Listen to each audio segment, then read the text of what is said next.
committee wanting answers. The City of Victoria Council has passed the 2024 fiscal budget and property tax rate. And the former national leader for the Proud Boys sentenced to 22 years for the attack at the U.S. Capitol. Big story on the weather department is that we have a new storm out here. It's called Lee. It's going to become a major hurricane affecting the East Coast. I think we're out of the clear, but we'll have the latest coming up in a moment. And the game of the week is featuring two top 3 ranked teams in the state in different divisions. That and more in sports. You're watching 25 News now at 10.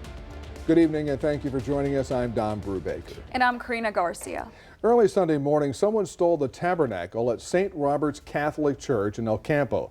Police released video images of a man they want to talk with about the theft.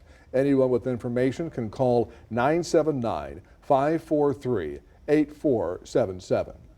Authorities have released the name of the man found dead in a restroom near the Victoria Youth Sports Complex off North Bend Wilson Street. He's identified as 41-year-old Luke Manning. Someone cleaning the restroom found Manning around 9 a.m. Sunday morning. Authorities believe Manning was a homeless man and an autopsy is now underway.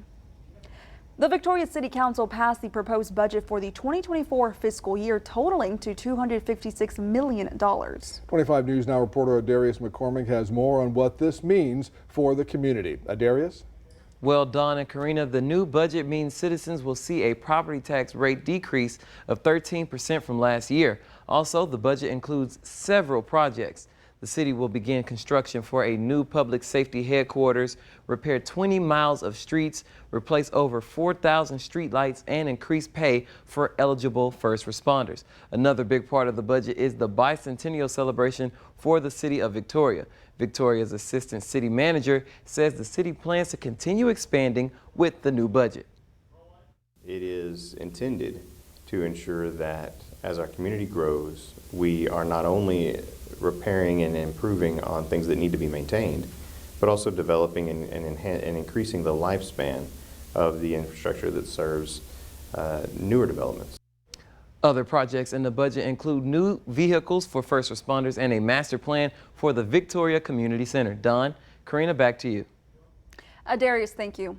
Authorities say speed and wet roads may be the causes for an SUV crashing into a restaurant in Rosenberg Monday. KTRK reports 23 people were hurt in the crash. 20 people were sent to 3 different hospitals. Rosenberg police say the victims of the crash can file claims to the driver's insurance. The 30-year-old driver was not taken into custody, but if he ends up facing criminal charges, those would be filed with the Fort Bend County District Attorney's Office.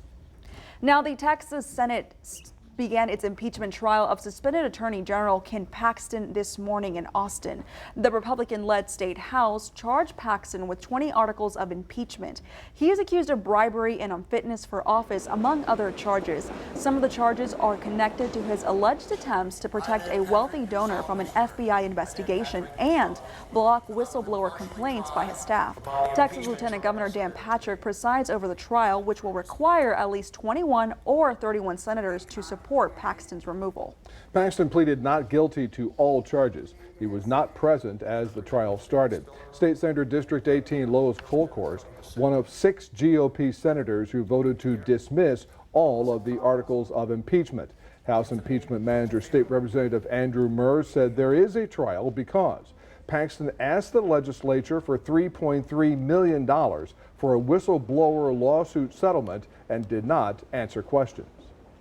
Here's your viewer poll tonight. Scan that QR code on your screen to vote now. The question is, are you closely following the Ken Paxton impeachment trial, yes or no?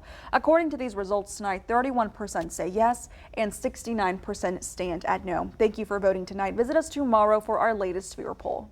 Attorney Brian Cromines announced today he will seek the Republican nomination for district attorney in the 24th Judicial District. Cromines, based in Cuero, said in a statement he has immediate concerns about the use of the district attorney's narcotics fund to pay for a lawsuit against DeWitt County. The 24th Judicial District covers DeWitt, Goliad, and Refugio counties. Let's take a first look at your forecast with First Warn Storm Team Chief Meteorologist Mac Pettis. Mac, another triple-digit day. Yep. Is relief on the way? Well, you know, I'm ever the optimist, Don, and I'm thinking that next week we may be out of the hundreds That would be something. Today we were at 101 for us, well, 105 up in Gonzales. So yeah, triple digits days. And this is going to be going on for maybe 3 more days. And then we'll look for that change because it looks like the big dome has moved away. So that's good. We'll have more coming up and take a look at the tropics in just a minute. Back to you. Mac, thank you. ERCOT issued a weather watch from Wednesday through Friday due to forecasted higher temperatures, higher electrical demand, and the potential for lower reserves. ERCOT says grid conditions are expected to be normal during the weather watch and that there is currently enough capacity to meet forecasted demand. ERCOT set a new September peak demand record on Labor Day, and just this summer, ERCOT set 10 new all-time peak demand records. The Texas Tribune has this story on record high power demand. You can read this story on crossroadstoday.com. 3 swimmers killed at the Jersey Shore, with several others needing to be rescued over the Labor Day weekend. Forecasters had warned about the increased risk of riptides along the East Coast due to the remnants of Hurricane Idalia. A dangerous holiday weekend at some beaches along the East Coast. Rip currents at the New Jersey shore killing 3 people, including a 24-year-old man who drowned at Beach Haven in Ocean County. Lifeguards and swimmers seen forming a human chain in the water to try and save him. People started saying, "Help, help." That's when everybody started to run off the beach, calling for the lifeguards. Forecasters had issued warnings that the remnants of Hurricanes Idalia and Franklin would create dangerous rip currents along the East Coast through the holiday. We've had some rough conditions all week. It was a little bit rough. The waves are about 3 to 4 feet. A Good Samaritan also jumping in to help this man struggling in a rip current at the Jersey Shore. 35-year-old Marine vet Stephen Hauser was surfing and happened to be recording a YouTube video when he saw Gabe McCabe fighting the rough waters. With those currents, it could have turned out really deadly. I've been in rip currents before too. It's scary. Your first instinct is panic. I've never experienced anything like this. It just zapped the energy right out of you. McCabe crediting Hauser with saving his life. Steve definitely was the man at the moment yesterday for me. I'm not sure if I'd be here today, but thankfully I am. Meanwhile, officials in Maryland reported nearly 400 rescues at Ocean City beaches over the weekend. Beaches along the East Coast are currently under high or moderate rip current alert. The surf up to 4 feet high in some places. Rena Roy, ABC News, New York. In Atlanta, 61 protesters and activists were indicted on racketeering charges. They're part of a movement to stop construction of a planned public safety training center, which they call Cop City, in a forest area. Some of the protesters have engaged in violence, and a 26-year-old protester was killed in January after state troopers say he fired at them. Georgia's Attorney General described the group as anti-police and as an anti-business extremist organization. As I've said for months, the state of Georgia would not tolerate the repeated acts of violence and destruction that have occurred in an attempt to stop the construction of the Atlanta Public Safety Training Center. A group trying to get the training center on the ballot as a referendum released a statement. It accused Carr of trying to intimidate protesters and sending the message that any opposition to Cop City will be punished with the full power and violence of the government.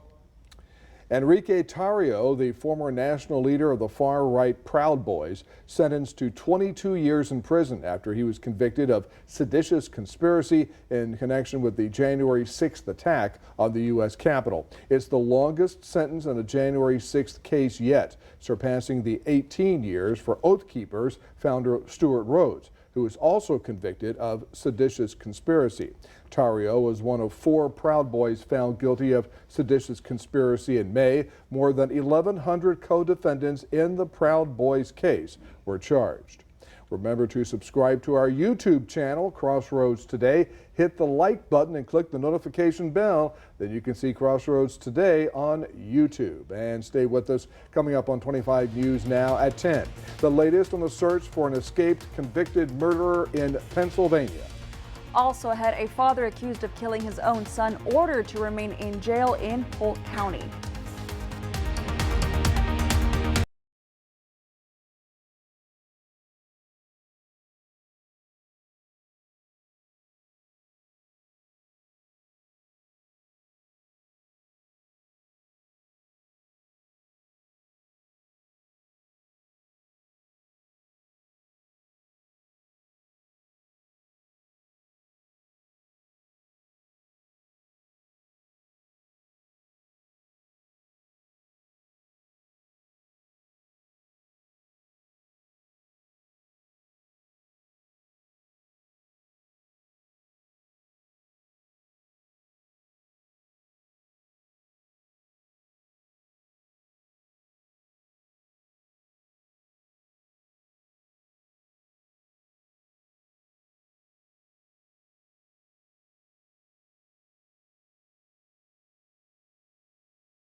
A father accused of killing his own son in Polk County is ordered to remain behind bars.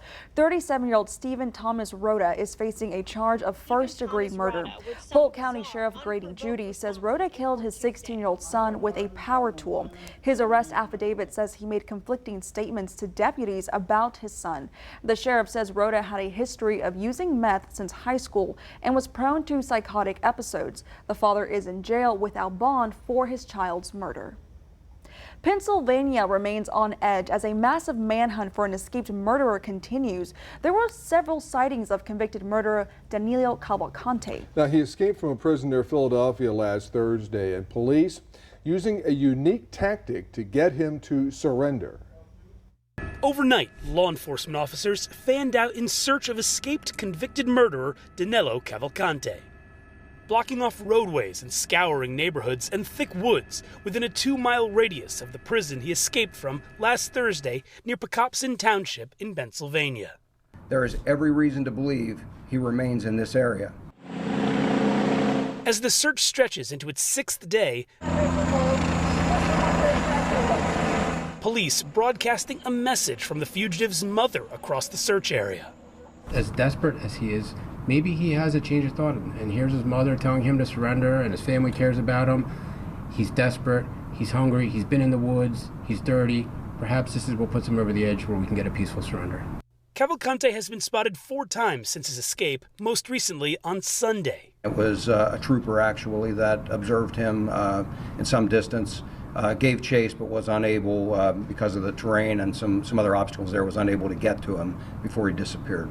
Oh my God, this guy is down there. Ryan Drummond says the fugitive was in his home on Friday night. I woke up my wife, I said, hey, I think there might be somebody downstairs, get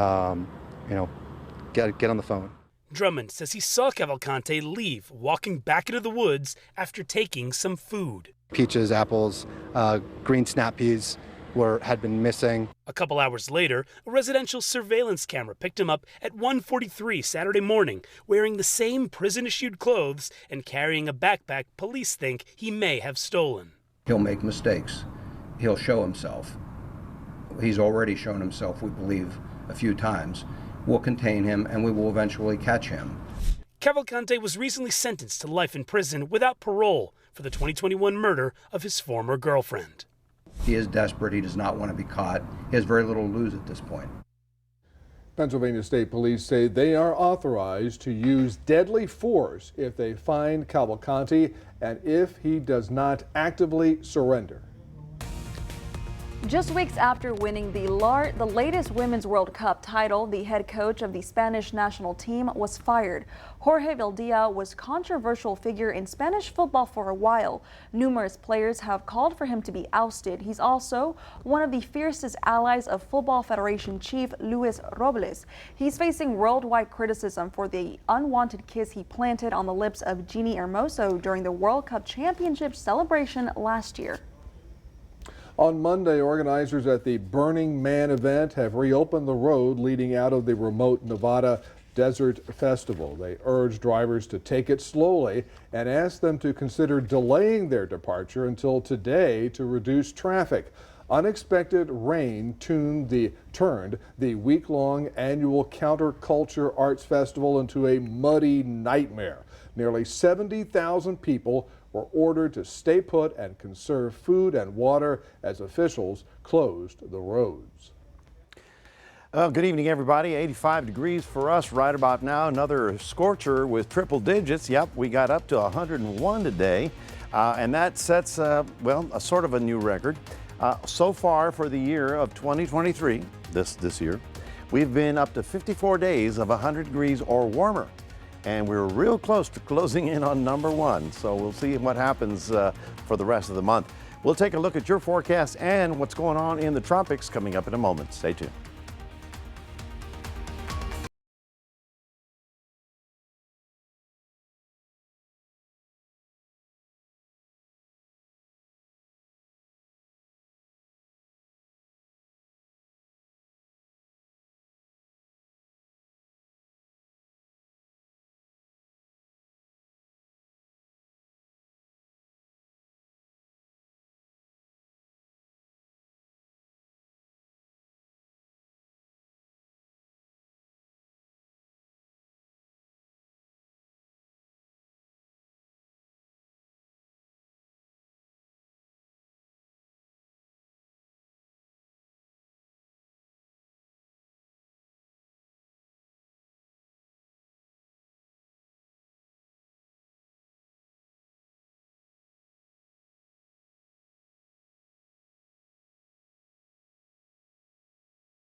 Well, good evening, everyone. I know you probably thought, oh, the humidity is still with us, and when is it going to go away? Because it is September. But as I mentioned, I thought, and I said this earlier, that September 15th there would be a break. Notice that the sun is a little lower on the horizon. The days are getting shorter, so this is a good sign that on the 23rd of this month, we can begin fall, but we need to get out of the hundreds today. Didn't quite do it. Now, there were a few showers in Houston. In fact, their temperature in the afternoon got down to about 80 degrees because of the clouds and rain. We weren't that lucky. I did get a few sprinkles early this morning, but it wasn't enough.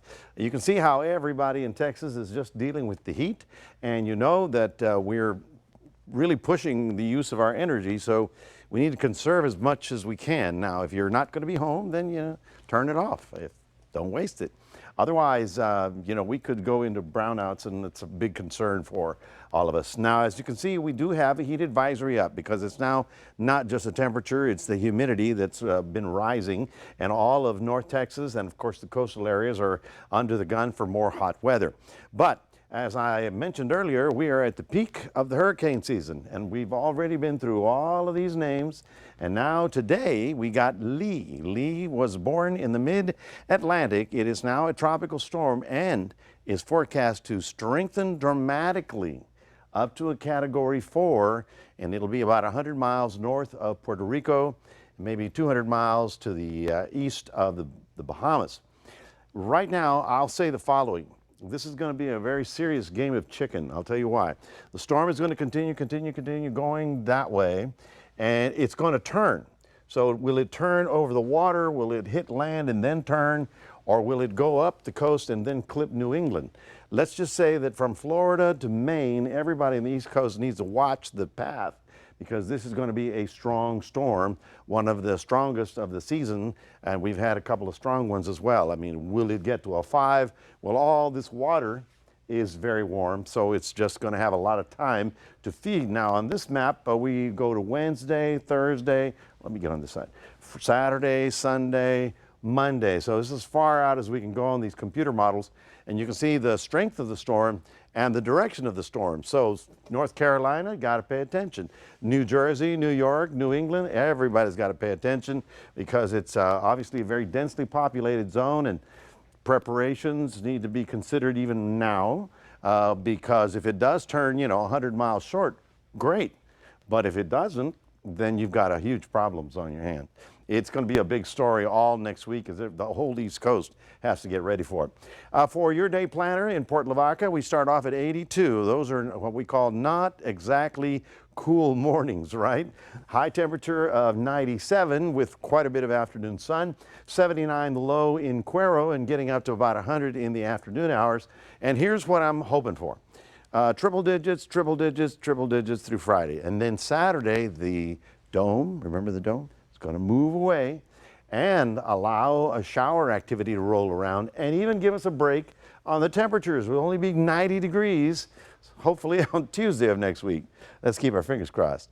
That's our 7-day forecast, reminding everybody we do have a QR code. We'd love for you to scan that and put Crossroads Today on your phone. Here's Mr. Gino with the pink tie. Thanks, Mac. The Cuero Gobblers and Yoakum Bulldogs meet again. This time they're both ranked in the top 10. That's coming up after the break.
At a crossroads, the Victoria West Lady Warriors took on the Corpus Christi Veterans Memorial Eagles tonight, but this one ended pretty quickly. The Lady Warriors put up a good fight, but could not overcome the Lady Eagles in any of the sets. Veterans Memorial won the match in 3 sets, and the Lady Warriors are now 17-11 on the season and will look to play Flower Bluff after a week-long break. Down the road, the Goliad Tigerettes had a cat fight with the Gregory Portland Lady Cats. The match came down to the final set and final points. The Tigerettes just edged out the win, winning 16-14 in the final set. The stat leaders include Isabel Sanchez with 31 assists, Kyla Hill with 26 kills, and Addison Zamzow led with 17 digs. Goliad improves to 23-3 on the year and will open district play Tuesday next week versus Taft. The game of the week for the 3rd week of the CFL season is between the Edna Cowboys and the Refugio Bobcats. The Cowboys are undefeated with a 2-0 record and are coming off a huge win over the then number 8 ranked Bay City Black Cats. Edna is a bigger school and will be on the road for the first time this season. It will be a packed and pretty hostile crowd at Jack Sportsman Bobcat Stadium Friday night. The Cowboys have scored 28 points in each of its last 2 games, but have allowed 21 points as well on defense. The Bobcats, meanwhile, bounced back last week against the London Pirates after losing week 1 to the Hitchcock Bulldogs. Refugio had a dominant performance, winning by 45 points. The Bobcats have not lost 2 games in 3 weeks over the last 5 years, but it could happen this week. The Bobcats beat up on the Cowboys last season 40-22. This will be the biggest test for both teams, with each being ranked in the top 3 and making it to at least the state semifinals just a year ago. One team will lose and one will win, but either way, it'll be a great test for both squads with district right around the corner.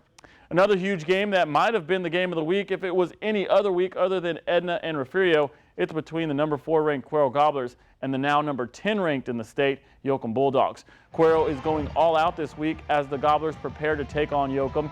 The Gobblers are having a ceremony for the classes of 1973 through 75 to celebrate the 50th anniversary of the Gobblers first winning its state title and having a 44-game win streak to go along with it.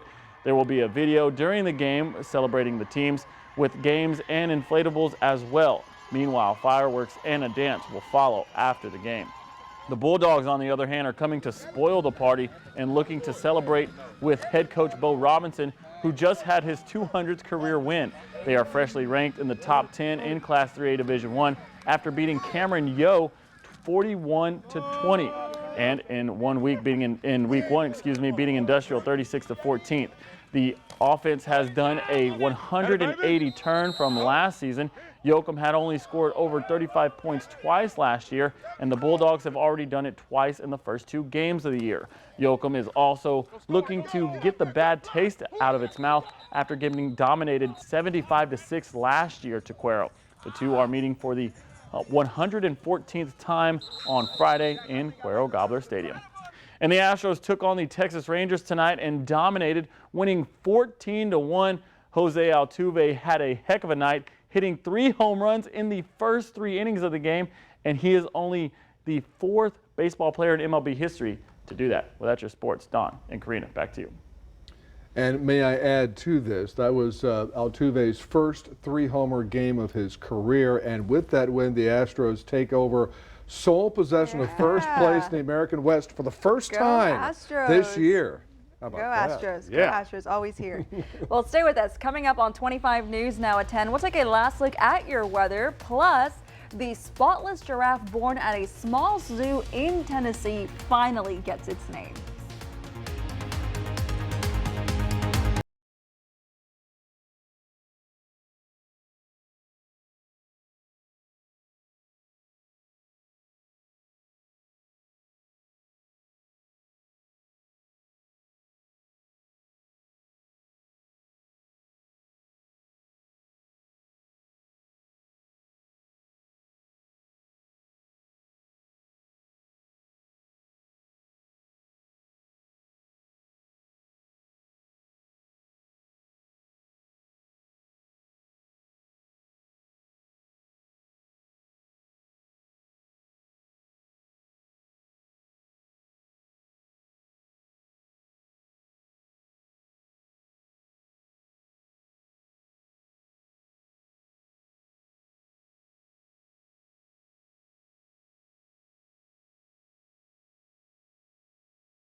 1 year has passed since thousands of beagles were rescued from a medical research facility. The beagles were in a Virginia breeding facility that sold dogs to labs, but it was shut down after multiple animal welfare citations. 4,000 beagles ranging from puppies to breeding adults were flown and driven all across the country. Maine was the last state to get a shipment of the dogs and puppies seized. 1 year into their new lives, the organization was able to reunite 3 of the beagles.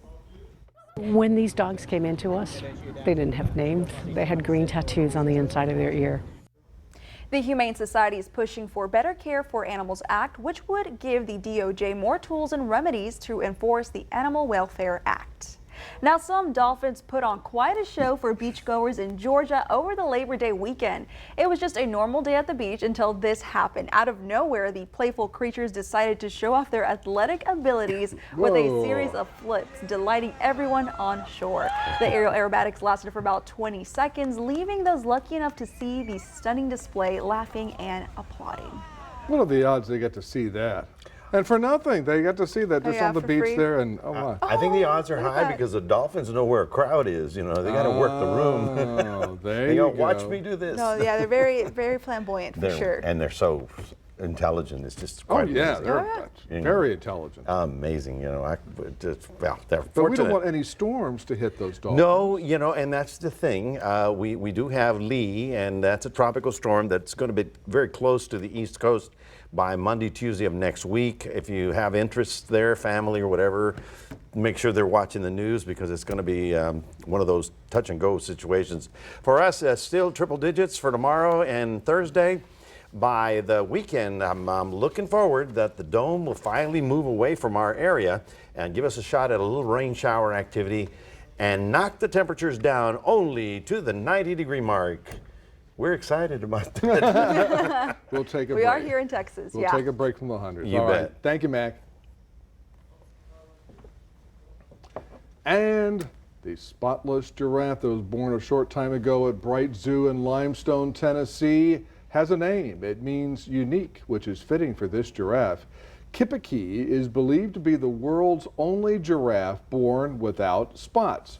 The giraffe has already drawn visitors from across the country and around the world to this small zoo in the volunteer state. So many new visitors have shown up that the zoo expanded its parking lot before the Labor Day weekend. Now, I was going to guess the name of the baby giraffe, but I didn't want to stick my neck out. I knew this one was. I knew a pun was coming. It's around the corner. I thought you had a name for him, like Spotless. Spotless. Well, that would be too easy. Too easy? Yeah, Okay. I wouldn't want to be put on the spot by doing something like that. Oh, there it is. All righty. Well, thank you, Don, and thank you, Mac, and thank you for joining us for 25 News Now at 10. Join Carolina Astroin, meteorologist Trey Mining, 25 News Now. Sunrise starting at 5 a.m.